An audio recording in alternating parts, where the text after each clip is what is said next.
Hello everyone, welcome to another episode of Ask NDB Wealth mid-month market update for the month of January. I am Harini Vijayaratnam and with me I have my colleague Kavin Abhesekara who will start off today's discussion with fixed income. Thank you, Harini. During the first 2 weeks of 2024, the 3 and 6 month Treasury bill yields experienced a persistent downward trend, falling by 24 basis points and 7 basis points compared to the last auction in 2023, recording 14.27% and 14.09%. However, the benchmark 1 year Treasury bill weighted average yield remained the same at 12.93%.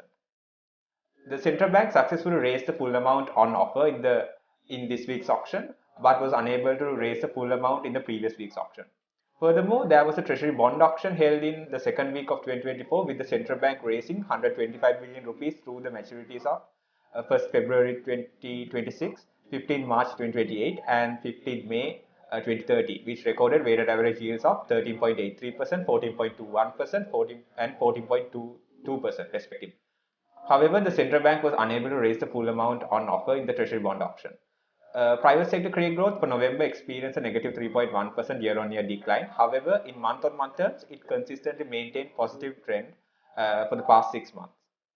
Moving to exchange, the Sri Lankan rupee appreciated by 0.38% against the US dollar in the first 2 weeks of 2024 compared to the last week of December 2023.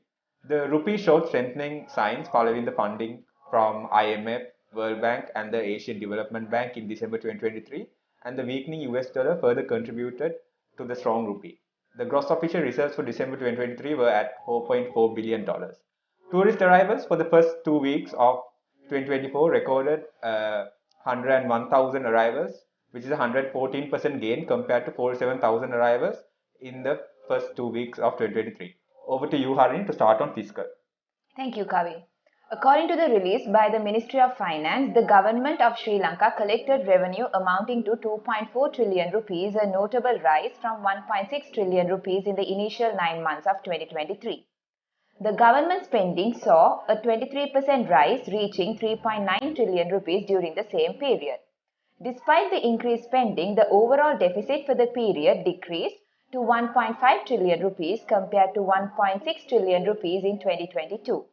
However, while the official release not being published yet, the President's Office State Revenue Unit Director General indicated that the total revenue for 2023 had surpassed 3.0 trillion rupees with tax revenue reaching 2.7 trillion rupees and the government expenditure has increased to 5.3 trillion rupees, indicating the overall deficit for 2023 would be 2.1 trillion rupees, which is below the revised budget deficit of 2.4 trillion rupees. During the first 2 weeks of 2024, the equity market experienced a subdued performance, primarily attributed due to the uncertainty surrounding around the progress of external debt restructuring, particularly impacting the banking sector.